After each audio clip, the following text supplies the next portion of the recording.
for the introduction, Dr. Srivastava. Thank you, chairpersons. Thank you, organizers, for having me here. My job today is to have a panel discussion about lung SBRT and focus on the practical aspects. We had an excellent session in the past 1 hour where we have had in-depth discussion about each of these individual steps involved in lung SBRT. But we will have a quick recap in the next 30 minutes about the essentials of lung SBRT. I have a stellar cast here as my panelist. I am most of my friends. I'm happy to invite all my panelists. Dr. Vaibhav Sonwani from Nagpur. Dr. Anil, unfortunately, is not here. I request Dr. Arun Moses to step in for him. Dr. Madhu Sairam from Coimbatore, Dr. Suman Malik, and Dr. Shikha Goel. I would also like to invite Dr. Sayan Paul, who's kindly agreed to join us virtually. And special thanks to Dr. Anupam Rishi. Anupam, are you there? Thanks so much for joining us from all the way from Florida. I know it must be pretty late in the night for you, but thanks for hanging around here. My pleasure. Okay, so what I'm going to do in the next 20-25 minutes is, as I said, we'll just go through a couple of cases, not too many, just representative patients, so that the important aspects come out and we can have a more elaborate discussion on these. So this is a typical patient that we see in our OPD. There's a 73-year-old man with a good performance status. He has multiple comorbidities. He's a hypertensive, diabetic, and he has a previous history of extrapulmonary tuberculosis and also pulmonary tuberculosis, because of which he had a left hip surgery. So he presented to us with a history of cough and expectoration for 3 months, and his effort tolerance was one side, possibly limited because of this surgery that he had for the left femur. So he was evaluated with a CT scan, and this is what we see. This is what we typically, this is what a typical patient who gets referred for our treatment looks like. So I would want to begin with Dr. Shikha. Can you just quickly tell us what you see in this? The lung does show a lot of fibrosis, especially in the right side. There's pleural fibrosis as well. I can see a mass lesion with speculations in the right upper lobe, which is abutting the chest wall as well. Yeah, and there's also some minimal pleural effusion also. So it looks like much of this is because of the post-TB sequelae, but there is clearly a right upper lobe mass. So this patient did undergo a biopsy, and it was shown as adenocarcinoma. My questions to Dr. Suman Malik is, what typically how would you proceed with this patient? So this is a patient who has upper lobe lung carcinoma and with a lot of pulmonary TB sequelae in the lungs. How would you proceed with this patient? What kind of a metastatic workup would you do for this patient? So basically, this patient had history of pulmonary tuberculosis as well, and he's having one lung as well in right upper lobe along with small pleural effusion. So if we look at the lung mass, it's kind of infiltrating mass. So it may be a infective focus or it may be a tumor. So this kind of cases, usually we advise for biopsy in these cases. And if biopsy comes positive, then we need to do the staging workup like whole body PET CT. And even if whole body PET CT does not show any uptake in the effusion, but probably it's better to do a diagnostic aspirate from the effusion to see whether that effusion is positive or not. Excellent. So you would do a PET CT scan, and you would also do a pleural tap for this patient. Let me bring Anupam here. Anupam, I don't know if this is the kind of patient that you would see in your current setup, but do you think PET CT scan is a necessity for these patients, or are there any patients in whom you would not do PET CT scan, just go by imaging finding itself? Thanks, Naveen. First, thank you everyone for. Can you guys hear me? Can you guys hear me? Yeah, Anupam, go on. Okay, so so typically in this situation, I would agree with the panelist. We would also get a PET CT in most situations, regardless of the comorbidities. Of course, we don't see tuberculosis in US as commonly as we would see in US, but I don't think so that should change our workup. And if the patient has a fusion, definitely we will need to get a cytology to rule out malignant diffusion as well. Do we have consensus amongst the panelists? Do we all agree that we will get PET CT scan in most of our patients? Great, all right. So this patient did get a PET CT scan that did not show any other metastatic disease. He also had a pleural effusion. I'll come back to that later. So one another thing that we need to discuss here is about the mediastinal nodal evaluation. So we did say that we will do a biopsy to prove the primary disease diagnosis, and we said we will do a PET CT scan to look for distant metastasis. And what about lymph nodal disease? I mean, is it usual practice to do mediastinal nodal evaluation? Because if this patient were to be operated upon, the surgeon is for sure going to do some mediastinal nodal imaging. So what's the take on it? Arun, can you?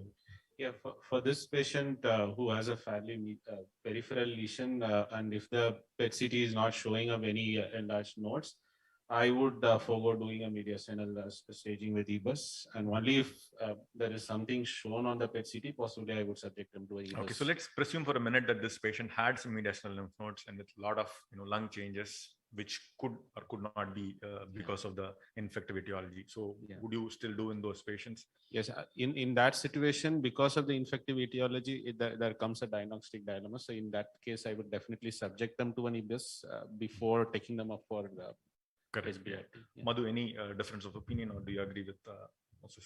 Yeah, I'm sure a patient with the tuberculosis would certainly show some nodes at least. Correct. So we would definitely go ahead with EBUS prior to going ahead and also add up an MRI brain to this patient. Correct. Yeah, sure. Anupam, I again have a question for you. So here in India, at least the kind of patients that who get referred for Sbrt for lung lesions are those who aren't fit even for a haircut. So we don't really do any invasive mediastinal staging. So is it any different in your setup, or is it the same? It's similar. So we don't do invasive procedure unless the patient is going to get a surgery. But of course, if there's any lymph node on a PET CT, we would get a EUS or bronch, depending on the location, and get a tissue diagnosis from that. Sure. Yeah. So we agree that this standard treatment is probably not to do a routine mediastinal imaging, but we will come back to the issue because we do see patients presenting later with nodal failures and consequently distant failures, and how to go about these patients. Okay. So we did a biopsy, and is there anything else apart from the oncological assessment? Because as I said, this patient has multiple comorbidities. So do you, Vaibhav, would you do any other medical evaluation for this patient before you go on with Sbrt? So as a radiation oncologist, yes, a medical fitness is going to deem this person inoperable. However, the cardiac status or the pulmonary function status is not a contraindication for a Sbrt. A baseline workup would be nice, but it wouldn't make any difference in proceeding further with radiation. One more thing that we would want to do is to do the further evaluation of the tissue to run for the mutation analysis. That is also part that we need to. Okay, would it really change your management? No, not really. So, so let's just keep that for a later discussion, but point well taken. So we would do a physiological evaluation of patients' pulmonary and cardiac function, because this patient having multiple comorbidities, we would want to know what kind of a prognosis otherwise he is medically. Dr. Sayan, who has again joined us online, would you agree with this, or is there anything else you would do? Yes, absolutely agree. Pulmonary function test I like to offer to this patient, because we need to discuss with the surgeon in a multidisciplinary tumor board also. So other feasibilities like surgical options also we need to give to the patient. So we'll do a pulmonary function test to discuss the case in multidisciplinary tumor board, and other fitness tests like the cardiac evaluation. Absolutely. Absolutely. So we agree. So we need to have a multidisciplinary approach for this patient. So this patient did have a PET CT scan which did not show any lymph nodes, and this patient also had a tapping of the pleural fluid which was negative. MRI brain did not show any metastasis. Echo was showing adequate cardiac function, but there was mildly elevated pulmonary artery pressure, and this pulmonary function tests are pretty borderline for this patient. So the current issues for this patient is that he is an advanced age, 76 years old. He's got multiple comorbidities. He has history of pulmonary tuberculosis, which has caused sequelae in the lung parenchyma. And there is some difficulty in assessing performance status because generally,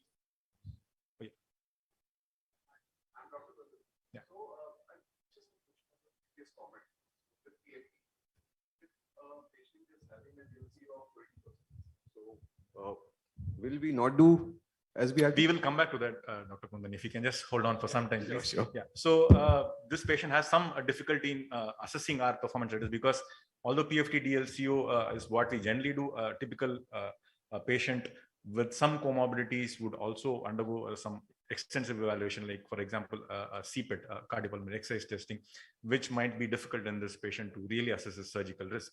And he also has borderline pulmonary function and pulmonary artery hypertension. So what are his treatment options? Let me come back to Arun again. So given that this patient with his comorbidities and imaging finding, what are the treatment options? How would you go about this? Do you think that he's straight away not a surgical candidate, or would you still keep surgery as an option? Would you have your surgeon on board? And how would you counsel patients, importantly, saying what are the treatment options? I wouldn't straight away rule out surgery. I will still want my surgeon to assess and say that I would want the surgeon to commit that it's not he's not fit for surgery.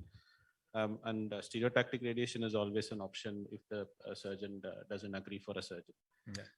Great. So I wish our surgeons were also as magnanimous as we radiation oncologists are. Do we agree on this, that this patient would be offered both lobectomy and Sbrt as an option? Dr. Shika, I'm sorry I didn't bring you in earlier. What are your thoughts on this? Is entirely. It has to be an MDT discussion. It has to be a decision after that discussion. So this we do generally say that we discuss with patients, but how do we actually go about? I mean, between surgery vis-a-vis Sbrt, we know where we stand in terms of evidence. So how do you actually explain to patients that which is better and which is not better? How do you go about that? Okay, so whatever little evidence that we have, even if those trials were not completed, we have evidence that these would stand equivalent. The risk, immediate risk with surgery is higher in this situation. One, the patient not recovering from the surgery immediately versus plus the risks in the 30-day period after that, including morbidity as well as mortality. So Sbrt does not carry any immediate morbidity and mortality. So it's safer from that standpoint. And in the intermediate, short term or long term, the outcomes are likely to be equal. Absolutely. So we do agree that there is paucity of level 1 evidence in this regard, but we know from a lot of large institutional data that there is equipoise between surgery and Sbrt, even in medically operable patient. Medically inoperable patient, absolutely, we don't have any such debate. So yes, so this patient, thankfully, our surgeons backed out given his physical and physiological dysfunction, and we took him up for stereotactic body radiation. We counseled him and he was willing for it. Vaibhav, so the most important issue in executing Sbrt is how will you immobilize this patient and simulate patient? Yeah. So, see, medically operable patient, surgical patients, how many in MDT, how many times it has converted into Sbrt? So anybody else, like MDT is absolutely fine, but like patients, you are given the options and you are able to convert that patient for Sbrt. Yeah, so I understand your question, Dr. Sridhar. The answer to that, at least from my side, is that it cannot be a number. It's basically a choice that you're putting in front of your patient. Very true. Very true. So it is he who chooses, and there cannot be any number which you can quote and influence patients. So a lot of times in our discussions, we start with, okay, one caveat we'll put it as probably is in a borderline operable case. So we should always go to the next level, telling that operable case, we have an equivocal response, and actually level 1 evidence, if it is not there, are we going to wait till that time? Because we're already there. We're already there in terms of Sbrt is equivocal to the surgery. Absolutely. So yeah. So I don't think you need to sell this to anybody because they're all radiation oncologists here. So let me just go on. So Vaibhav, I was asking you about the immobilization and simulation. So how do you go about this? Right. So immobilization, the basis of all the immobilization is patient comfort first, because as ma'am has already mentioned, that these treatments are a little prolonged and patient needs to be absolute comfortable lying absolute still. That is one. We had one more. So is there anything special you would do? I mean, is VAC is the only solution that you do, or is there anything else you would do? So for these one of the patients? speakers actually mentioned that the technologists are more comfortable with raycast. However, at my place, at my center, we prefer VAC plus raycast both to have the Do immobilization. all the panelists agree on this, or do you do anything differently, Madhu? We do a simple arm above head with just one pole and no So you're no shell comfortable on them. doing We're that? comfortable Same here, doing no. that. Because We you do don't- everyday imaging anyway, and probably Yeah, multiple everyday times. imaging. So, We don't do probably any you're okay with that. mobilization as well. Okay, Anupam, do you agree with that, Dr. Sayan? Is there anything else that you would do at your center, or is it the same? Yeah, what I do here is, I am very comfortable with this, is using an abdominal compression device for all lung and liver Sbrt. So the device has been improvised by Dr. Kaushik Bhattacharya, and we have seen that if we use the device, the respiratory motion is really less. Like we can reduce it to less than 1 centimeter if we use the device. So what we do is we use the abdominal compression device that we have made indigenously and with the ORFID cast. So the device is inside beneath the ORFID cast and causes compression on the diaphragm, and the respiratory motion is less if you use that. And with that, we take a 40 CT. Okay, excellent. All right. So regarding 40CT, can I ask? Naveen, can I ask, Yeah. add some more? Yeah, Anupam, yeah. So we do very similar to what you guys just mentioned, but some couple of things that extra that we do is when we do an abdominal compression, all patient, we do a with and without abdominal compression CT scan and see the movement of 40CT. It is less of with abdominal compression, then we select those scans. If it is, sometimes some patients are very uncomfortable with compression and their movement is very irregular. So in those cases, we do not take abdominal compression. And we also use something called plastic vacuum sheet, which I've never seen when I was in India. So it's very unique patient. So we put a plastic sheet over the patient and connect to a vacuum pump. It kind of seals the patient to the backlog, which gives a really, really nice seal. Yeah. Thank you. Yeah, completely agree. This we have used in my previous institution called Body Fix, a plastic vacuum shield, a sheet which if you suck the air, which snugly attaches with the body, and it also reduces the respiratory motion if you use that. And I'm absolutely agree with Dr. Anupam that we also do free breathing CT and with abdominal compression device to see how much movement is with respiration with this patient. Great. Okay. So we are again in agreement there. So we do agree that some form of motion management needs to be done, and 40CT or abdominal compression is the commonest thing that is done, although there are other available solutions in the market. But my question to the panel is that, is this what you would do generically for every single patient who comes in for an Sbrt, or would you tailor your immobilization depending on the location or any other factors? Dr. Suman, do you want to take that? Yeah, first deciding on motion management, we do assess the motion, whether there is any motion or So not. how do you do that? So we do it with the phased CT scan.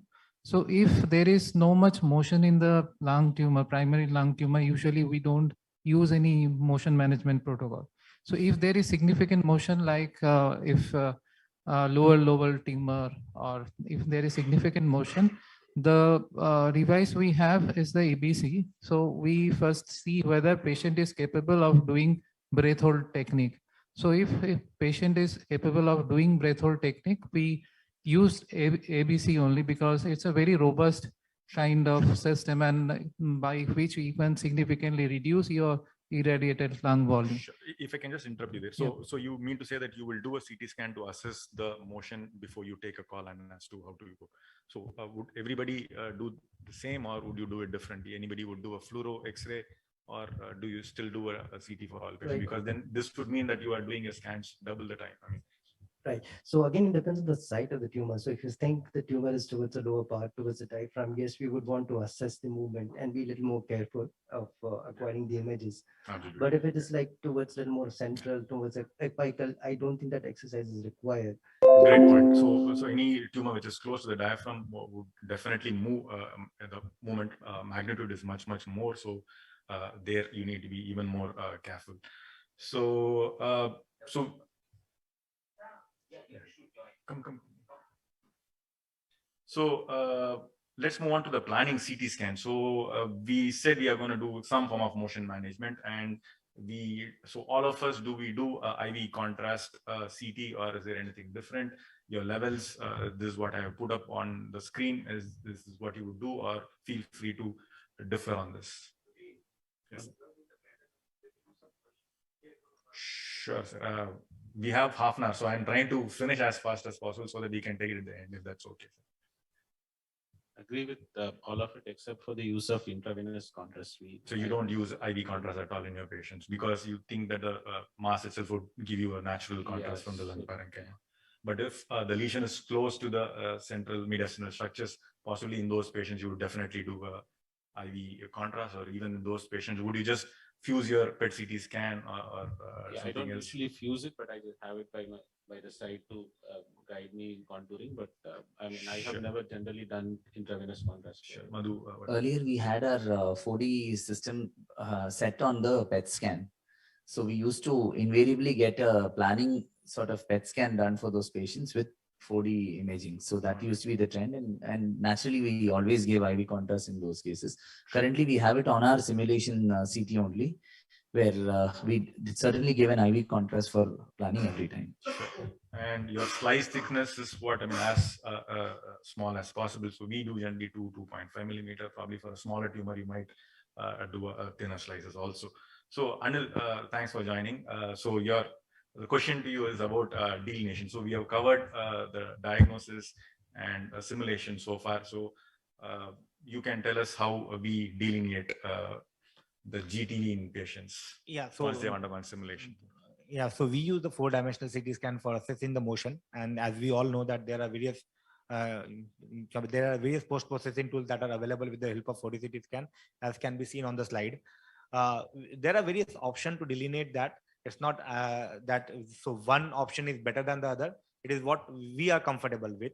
If you have a smaller tumor volume, if you want to delineate in all the phases, it is much better as compared to the MIP. You can do it in the 2 phases also. For example, if you take the 0 phase or the 60% of the phase, then you can combine those and you can check on the other phases. So it's not that you will have to delineate on all the 10 phases. If you have time and resources, you can delineate on all the time and all the phases, and then you fuse and then you create the IGTV. Or if you have lesser time, for example, if you're in a busy setup, or if you don't want to delineate in all the 10 phases, you can delineate on 4 phases or 2 phases, or you can delineate on the MIP, the maximum intensity position. There is one small caveat that to have the, as you delineate in all the 10 phases versus the MIP, all 10 phases volume will be slightly higher as compared to maximum intensity position. But it is not going to affect your treatment volume. If you check after drawing on the MIP, if you check on each and every phases, then you might be able to delineate or expand the target volume if you are missing on any particular phase. So that's what we do generally. Yeah, excellent point. So the important takeaway is that you have to manage your workload and also the absolute necessity for that patient, what kind of delineation you would do. And also another point is that when you're using MIP, especially for tumors which are close to the diaphragm or mediastinal structures, you might run into trouble. So in those patients, probably it might be a good idea to do it in all the phases and then run the cine images to see. So do we again agree that this is what most of us would do, or is there any difference of opinion here in the panel? If not, then so also one of the important things is when you are contouring any lung patient, it is important to look at the different windows. Again, for the audience, these are the different parenchymal window levels and the mediastinal window levels. It's always a good idea to look at both the windows before you do it. So the next question is, again, I'll come to Dr. Suman, and possibly Vaibhav can also take this. So what do you give as a CTV? So we are discussing about patients who have primary lung tumors who are being planned for SBRT. Do you always give a CTV margin, or you don't do? No, usually we don't give CTV as most of the people they practices, because invariably there is some low dose region surrounding the PTV that will take care of microscope. So the isodose fall off should take care of some micrometastasis around the tumor. Okay, all right. So we are all in agreement there. Anupam, is there anything else you would different you would do, or is this your practice too? No, I agree. So we also don't do CTV, but I've seen people done CTV at different centers.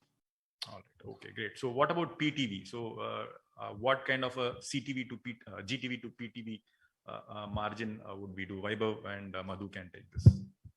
We usually give a 5 mm PTV margin. And in certain sites where we are slightly unsure, where we haven't adequately covered on the MIP and all, 7 mm.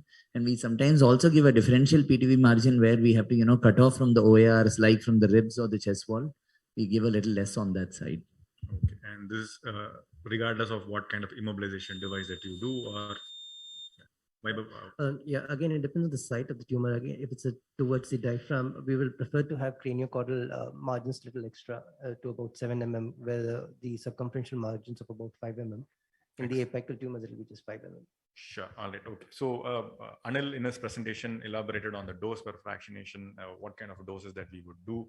Dr. Shika, what is the commonest dose fractionation schedule that you would do for each of these setting, peripheral, central, and ultracentral tumors? So for the peripheral tumors, we prefer a dose of 15 to 18 gray per fraction for 3 fractions. Okay. For the central tumors, a more protracted schedule of around 8 fractions, 7.5 gray per fraction, okay, as the UNC group follows.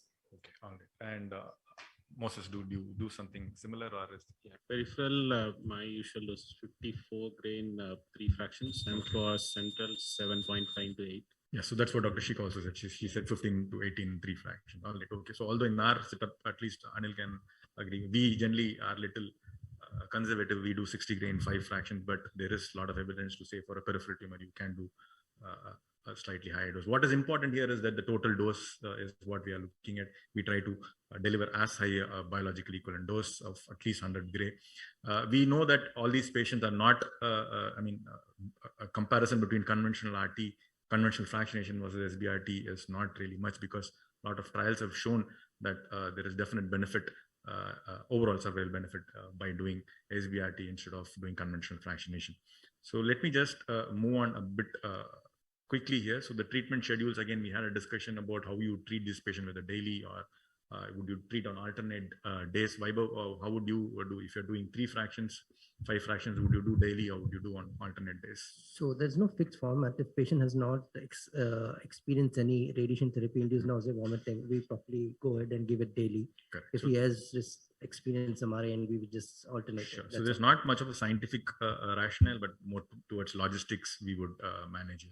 So again, regarding dosimetry, so most of us would do IMRT or VMAT, is that right? Or would you still do 3D CRT for any of your patients? VMAT for all patients. So we are again in agreement with that. And these are the usual type of beams that we arrangement for IMRT or VMAT that we do. And we also had a discussion about how important the heterogeneity corrections are while you're using your plan, actual planning. So again, Anil elaborated much on the, we had speakers elaborate on the plan evaluation as to how you look at the low dose and how you look at the high dose. I'm not going to go into that because we are running short of time, and this is the usual fractionation. This is the usual metrics that we use for evaluation of the organs, dose, and to the PTV. So most of you would prescribe to the tumor volume, or do any of you prescribe to isocenters for SBRT lung? All of you do to dose volume. All right, okay, great. So what about treatment verification when this treatment is getting actually executed? So we all do some form of CBCT. So it's just that one CBCT that you do before treatment, or would you do multiple, halfway through the treatment, or you do at the end to look for residual errors? We start off with the KV imaging, make sure the positioning is okay. Do a CBCT. Very rarely in between we do a CBCT. Otherwise, no end of treatment CBCT. All right. Okay. So CBCT also serves us to tell us how the tumor is actually responding, not responding. Anil, what is your take on this? I mean, do you expect with such a short time, or would you think that there is a scope for doing adaptive planning for patients with early lung cancer, or you don't think so? I would say there is a scope, but there's not enough evidence to support that. So because we are treating a very smaller tumors, less than 5 centimeters in size, And yeah, but there are certain changes that can happen. So within 1 to 5 fraction, for example, after 3 fraction, there can be some changes in the lung, and we should not jump the gun that there are some either progression or lung changes or a volume decrease. So we generally don't do any adaptive SBRT planning. Yeah, and even if we see something and we want to act upon it, by the time we actually get to do it, the treatment is over. So practically speaking, it doesn't really make great sense to do that. So there are certain special situations where we might be a little cautious with our dose and our planning and evaluation. So how large is large? Dr. Shika, can you take that? So do you do only for tumors that are textbook less than 5 centimeter, or would you still take tumors which are more than that? Usually for patients with such lung volumes, I'm not comfortable taking large tumors because then the lung receiving a high dose or intermediate dose would also compromise future morbidity. Yeah. But a tumor which a patient who has good expanded lungs, who does not have comorbidities or altered lung function, a large tumor which is well separated from the chest wall as well as mediastinum, as long as I'm able to meet the lung constraints. Yes, yeah. So with our technical advancement, we are able to treat larger tumors, but also the downside is that many of these large tumors can have higher predisposition for nodal metastasis. So we'll have to be extra cautious in those patients. And coming back to Dr. Kundan's question, so do we say that patients who have severe COPD, who have got really poor pulmonary function tests, so these are again some special situations because surgeon is not going to touch this patient with a 1-foot pole, and you have an option of doing SBRT for this patient. So do you practice any cutoff for these patients, or do you offer to all patients SBRT regardless of their pulmonary function? I don't have a cutoff for saying I won't do an SBRT. So I mean, usually these are competing risks anyway. So I think we have to take care of the concerns. I don't have a cutoff. Yeah. So the audience question was that what if the PFT showed if you even have 20%? So would you still do? I would still offer. Okay. Anupam, can I ask your take on that? So this is a patient who has got very poor pulmonary function test. I mean, not so bad. This patient of ours has 40%, but what if he had half of this? Would you still do SBRT, or would you look at other options of RFAs and cryoablations? So that's a really good question. So we would get a baseline PFT, but that would not change the management. There's a really good subgroup analysis of RTOG 0236 by Stanek in published 2013, which saw the results of a patient who had a poor PFT, who got SBRT. That didn't make any difference. So although we keep that as a baseline, but that doesn't make us choose whether we want to do SBRT, yes or no. So Anil, do you? Yeah, Vaibhav, please. So the QLQ, which was confined to the lung parameters, did not show any significant changes in the dyspnea for the patients with COPD. So I don't think it should matter. So it is possibly safe to do even in these patients, but the only patient in whom I would be a little careful is patients with interstitial lung disease, because there you know that it might be difficult. So a word about pre-op SBRT, Anil, would you quickly say, is there any scope for this? I mean, patients pre-operatively undergoing SBRT, we know the results of the missile study. What's your take on that? Preoperative SBRT has got a role, especially after the publication of the Altorki et al. Paper that they have combined with the respect to durvalumab, in addition to durvalumab, and they have shown that out of 30 patients, I think approximately 17 patients has got what do we call it as a major pathological response as compared to durvalumab alone. But also we can debate about that. There's no overall survival advantage to that. So in addition to one single modality, if you're adding 3 modality at the same time, I'm not very sure, are we adding anything better? As well as if you can see one of the paper by the David Palmer, where they have shown that the pathological complete response, because so we this don't is the know. missile study that I mentioned. So it's not great, 60%. 60% pathological. This was done at 6 weeks. So but anyway, you had brought up a good point about adding adjuvant therapy either in the neoadjuvant or the adjuvant setting. This is because many of these patients who undergo SBRT have a significant risk of local regional failure and also distant metastasis. So how many of us actually would add adjuvant systemic therapy in our practice? I mean, this is not standard as of now, but would any of the panels differ in this, do it differently? So may not be systemic chemotherapy, but as I said, it was adenocarcinoma mutant patients. Yes, you would ask them to visit your medical oncologist friend and see if there is any role for TKIs or any of the drug which is oral. All right. But there's a lot of interest now with combination of immunotherapy, as Anil was mentioning, along with Sbrt. So I'm going to just come to the last part of this. So this is a patient, this is what Dr. Sayan was showing in his presentation, who had undergone Sbrt, and this is the post-treatment change that we saw in this patient. So what is your post-treatment follow-up schedule? Dr. Sayan, if you can take that quickly. Yeah, we usually do the scanning after 3 months, not before that. CT scan, not a PET CT scan, and maybe after 6 months we'll do a PET CT scan also. Okay, so do the panelists, all of you agree that you would do imaging probably at 3 months, not necessarily a PET CT scan, because PET CT scan still shows some inflammatory changes, but that practice can change, because in some patients the PET CT would help you to at least rule out distant metastasis and regional failures also. So yeah, and we did see from Dr. Sayan's presentation about the various high-risk features that you would look at. So it is very important that you do monitor these patients serially to rule out, to differentiate between disease and disease recurrence and treatment-related changes. So if there are any questions in the from the audience, I'll be glad to. Our panelists can address. So I have a comment. My comment is that for lung lesions, even the role of fluoro to assess the motion should not be underestimated. I think it has to be put to use more often. And sometimes fluoro not only can be done in a diagnostic radiology department, can also be done on a LINAC as a quick screening tool. It really helps. Absolutely, I take your point. It's a underused modality in our setting. Yes. And another point from my side is that for image verification, it has to be some respiratory correlated CBCT, either a 4D CBCT or a breath hold CBCT or a fluoro on machine to verify whether the breath holding process is correctly in place or not. 4D CBCT is not something that is widely available, at least. Do you have in your setting? We do not have, but you can at least take a breath hold CBCT. If you're using DIPH or ABC, you can do that. And another challenge that I face is that suppose we put the abdominal compression in place, then how do you take the 4D CT scan? Because where do you put your infrared marker?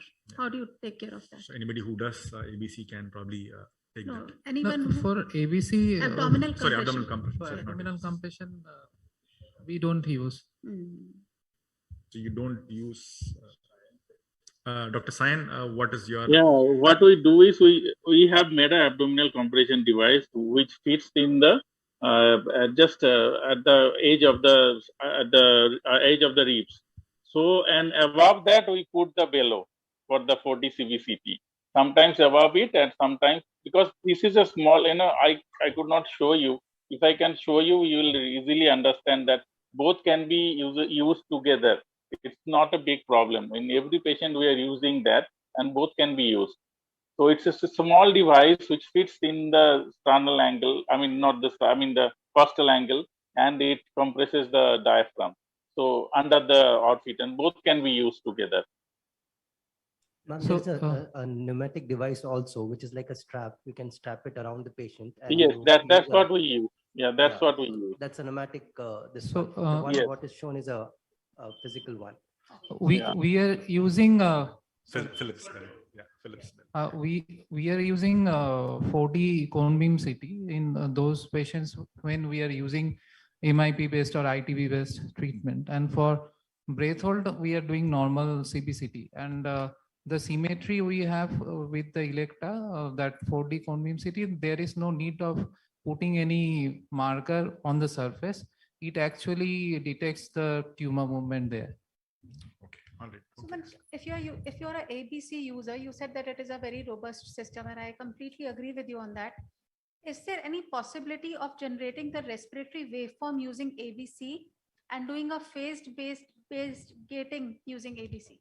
Have you any experience on that? No, so we are doing only breath hold. Yeah, but there is possible. One small comment about the ultracental and cylindrical tumors. The isodose prescription, as we have learned from the I think Hylas trial, it should be more than 90%, because there were a lot of toxicity, because the high dose might land up somewhere in the vessel that can cause hemorrhage. We had one patient. So now we have started giving 90 and more than 90% isodose for the ultracentral and central. So the dose that you give also is probably is what is important. Yeah, so we have been doing 7.5 gray, and in some patients with central tumors, Anil can again opine. So we do a little more conservative dose fraction in those patients, and we thankfully haven't had too many complications. Anil, yeah. Please. So regarding the fluoro, Vanita, so very important to see the first PET CT. First PET CT, if your fusion is very good, the movements are probably low because you are doing a PET in a very slow motion. It's like radiotherapy. CT breath hold is right. So that is so you should see that. So that will give a great idea. You did not do a fluoro. You can do a fluoro for matching your CBCT business, right? On a LINAC. But you know TMH, तो 1 minute होता है तो sir पीछे पढ़ते थे. मैं भी पढ़ता हूँ. So that is one business. Naveen said we are conservative. Naveen, I really want to say that I am a conservative guy, but our tumor size was really big to begin with. So that led to conservatism. So everybody says 18 in 3, I'm fine with that. You want to treat 18 in 3, one chitku or 34 in 1, I'm the game. But be cautious on that. Absolutely. So patient safety is it was, and we started with conformal. Last point, want to say that definitely you don't prescribe at 67, right, %.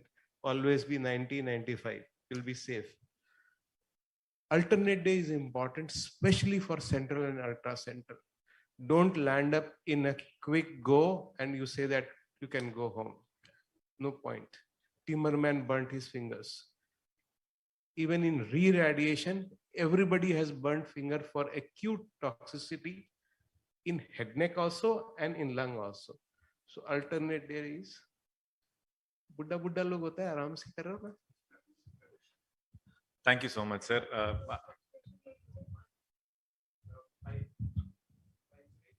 10 fractions, yeah, 5 into 10 is what.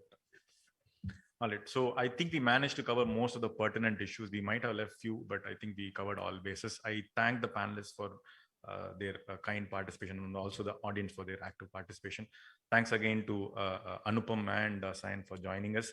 And as we end, I request the chairpersons to also give an expert opinion, then we can end the session. So I think we have had a wonderful session since morning. All the talks were very good, excellent. And of course, a superb panel discussion, which practically covered most of the practical aspects of lung SBRT. So I think, thank you very much, Naveen. And thank you all the panelists. And I think we'll move forward from here. Yeah, thank you. And yeah. So now this is a session called Special Lectures. So to begin with, I'll invite Dr. Kundan Singh Chofal, who is a senior consultant in radiation oncology and chief of breast and thoracic radiation services at the Rajiv Gandhi Cancer Institute and Research Center in Delhi.